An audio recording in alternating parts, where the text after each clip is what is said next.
Bienvenue dans cette nouvelle vidéo. Aujourd'hui, on va voir une petite sélection de 11 montres qui vont être similaires à la fameuse Rolex GMT Master 2 avec le cadran dit Batman, donc noir et bleu.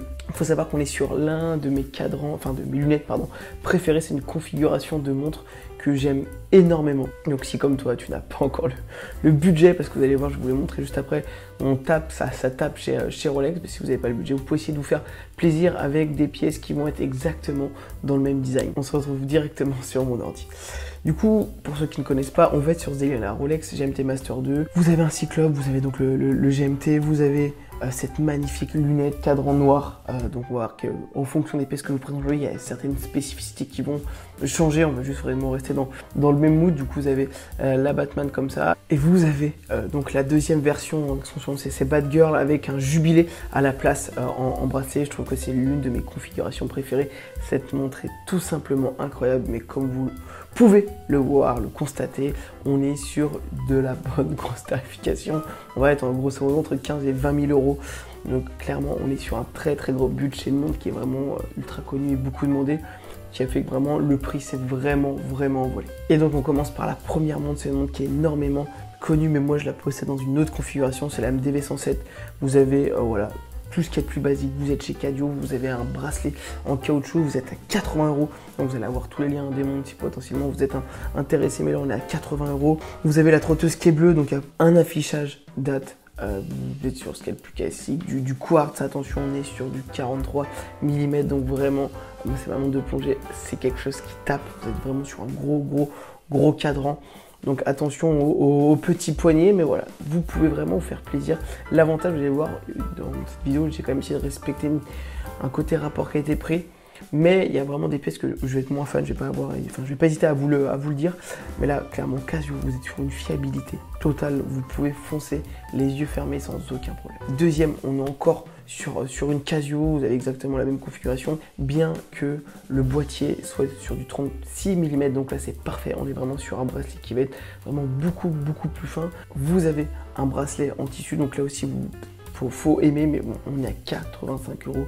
Encore une fois, Casio égale pour moi fiabilité. Vous êtes sur des pièces à moins de 100 euros avec une qualité prix de dingue. Et pour ceux qui ne connaissent pas la petite histoire, il faut savoir que Bill Gates, un des hommes les plus riches du monde, va porter voilà, un modèle similaire d'une Casio, exactement dans le même délire à entre 75 et 80 euros. Donc vous pouvez voir que même les hommes puissants de cette planète vont aussi se diriger vers du Casio, tellement on est d'un rapport qualité-prix.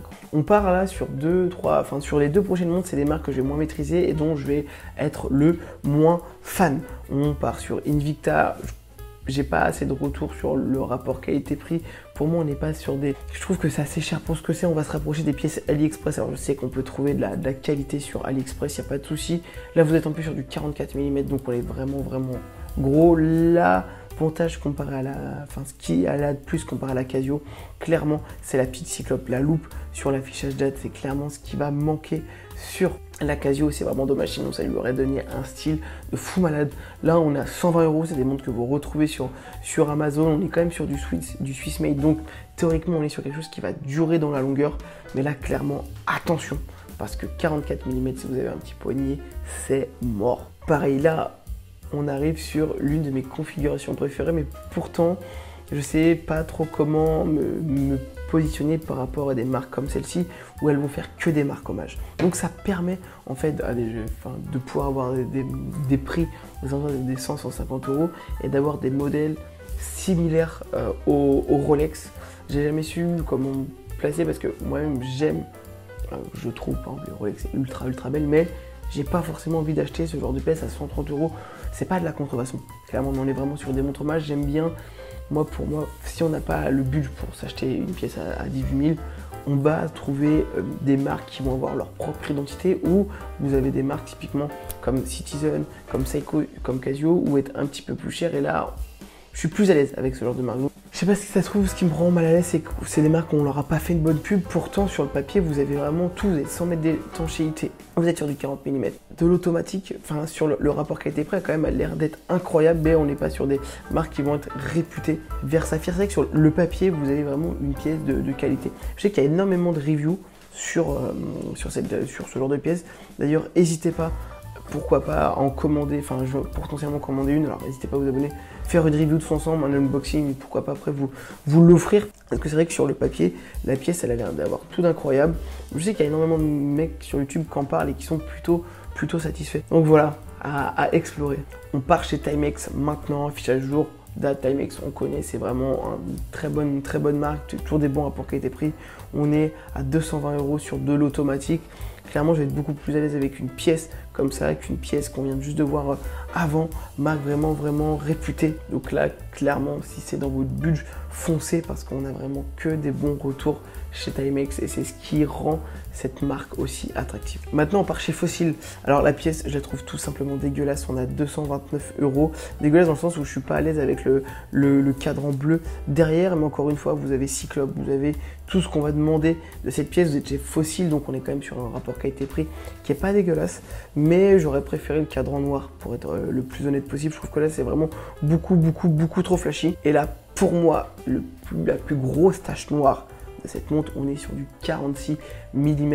Donc clairement, si vous avez un petit poignet oublié, et même vraiment 46 mm, je trouve que c'est vraiment énorme. Après voilà, vous êtes sur du GMT. Sur le papier, vous avez vraiment beaucoup de points positifs, mais 46 mm, en fait, ça vraiment limite le champ des possibilités en termes de poignée. On part maintenant chez Seiko 5 Sport, 410 €, rapport qualité-prix incroyable. Là, on est vraiment, en fait, il faudrait vraiment comparer la Seiko et la Pagani qu'on a pu voir tout à l'heure, parce que sur le papier, on va être sur vraiment des ressemblances, malgré que Seiko, on est sûr et certain à 3000% de la qualité. On est sur vraiment un prix, je trouve 400 € qui reste assez raisonnable. Vous avez le Jubilé, la lunette, le GMT, un verre costaud, le Cyclope. Honnêtement, c'est une montre qui va vraiment bien rendre. Alors attention, encore une fois, car on est sur du 42 mm 5 et c'est vraiment dommage parce que si ça avait été du 38, c'est une montre qui aurait pu aller à tout le monde et ça aurait été tout simplement incroyable. Clairement, je pense que dans toute la sélection qu'on fait aujourd'hui, on est sur ce qui va se rapprocher le plus d'une Batman, enfin dans ce cas-là d'une Batgirl, et avec un rapport qualité-prix tout simplement dingue. Vous achetez une pièce comme ça, c'est une pièce qui va vous faire des années, elle va ultra bien vieillir. On part chez Tissot maintenant, donc on a cette lunette Batman mais dans un style assez différent avec un 3/4, 1/4, où vous avez vraiment de 12 h à 15 h ce bleu et sur tout le reste de la lunette du noir, vous êtes sur un chronographe. Tissot reste quand même une bonne marque suisse. On est à 600 €, donc là attention, ça commence à taper. Et encore une fois, gros problème sur le millimètre. On est sur du 40 mm 5, donc si vous avez un petit poignet, oubliez encore une fois cette pièce. Pour le coup, on a un beau bracelet synthétique. Faut aimer ce genre de délire, mais je trouve que ça rend superbement bien avec les contours bleus derrière. C'est une bonne pièce dans l'ensemble. Mais regardez, elle est vraiment bien.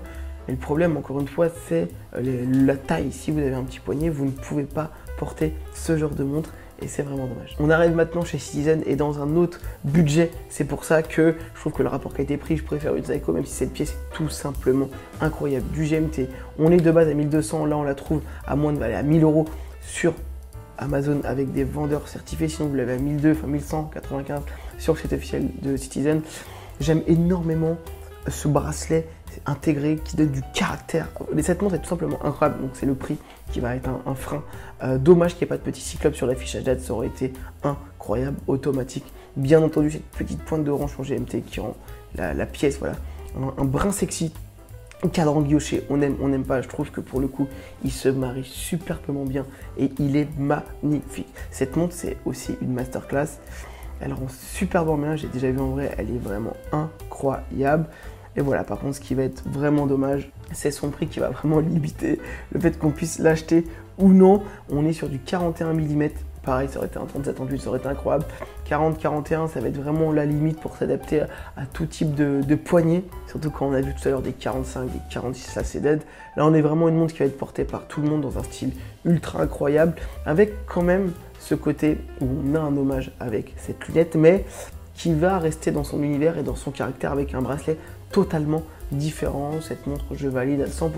N'hésite pas à me dire ton avis en commentaire parce que je la trouve vraiment très belle celle-ci. Je la mettrai vraiment en deuxième position après la Seiko 5 qu'on a vu tout à l'heure. On arrive maintenant chez Davosa, c'est une montre que j'ai trouvée sur Okara. On est à 1500 €, une pièce de qualité. Là, on est vraiment sur un hommage. Donc c'est vrai que Tout à l'heure, j'étais pas à l'aise avec la Pagani, parce qu'on est vraiment à fond hommage, copié à 100%. Là, on est exactement la même chose sur vraiment une pièce d'ultra qualité. Donc pareil, est-ce qu'on a envie de mettre 1005 dans une pièce comme ça? Je sais pas, alors je critique pas du tout la qualité de la pièce, parce que là, encore une fois, on est sur une masterclass. Cyclope, GMT, c'est vraiment que de la qualité, enfin en tout cas, j'espère. Je suis pas un maître de cette marque, donc quand tu mets 1500 dans une montre, j'espère sincèrement qu'on est sur une pièce de qualité, et en vrai, j'en doute pas. En termes de taille, on est sur du 42 mm, donc là, attention au petit poignet, c'est dead. Tout ressemble, le bracelet, la lunette, donc là, on est vraiment sur le style 10 fois moins cher. Donc si tu as 10 fois moins de budget, pars sur une pièce comme ça. Et la dernière, donc, sera un tout petit peu moins cher sur une marque que j'affectionne énormément, je crois qu'il d'ailleurs n'est plus disponible sur le site officiel de Yamaha, puisque c'était une édition limitée de leur Superman 500 GMT, et là avec ce magnifique cadran Batman encore une fois. Ce que je déplore, c'est qu'il manque cette cyclope. Moi je suis un fan des cyclopes. On est sur du 41 mm, dommage, ça aurait été en 37-38, sachant que le bracelet, ce petit bracelet jubilé, je trouve que ça serait vraiment bien marié sur parce que moi-même j'ai une Yamaha vraiment avec un petit cadran, et je trouve que c'est ce qui a fait la force de Yamaha pendant longtemps, ce petit style fin qui était incroyable. Mais là voilà, vous êtes à 1300 €, allez 1400 sur une marque française, ça c'est aussi incroyable. Enfin, faut le souligner, c'est toujours assez sympa quand on est français de pouvoir porter du français chauvin comme on est. On est sur une pièce, après voilà, j'essaye de prendre beaucoup de hauteur parce que moi je suis vraiment un fan, j'aime énormément la maison Yamaha, donc c'est pour essayer voilà, d'enlever ce prix que je peux avoir, mais voilà, vous êtes sur une marque de qualité française, une pièce relativement bien assemblée, de l'automatique, le GMT, voilà, on est sur aller un 16-17 sur 20. On touche à la fin de cette vidéo, n'hésite pas à me mettre en commentaire la pièce que tu as préférée. Si d'ailleurs tu as d'autres noms de pièces sur cette lunette Batman, n'hésite pas à nous la mettre en commentaire et en faire partager un plus grand nombre. N'hésite pas aussi, bien entendu, à nous dire la pièce que tu as préférée. Je te dis à la prochaine, ciao.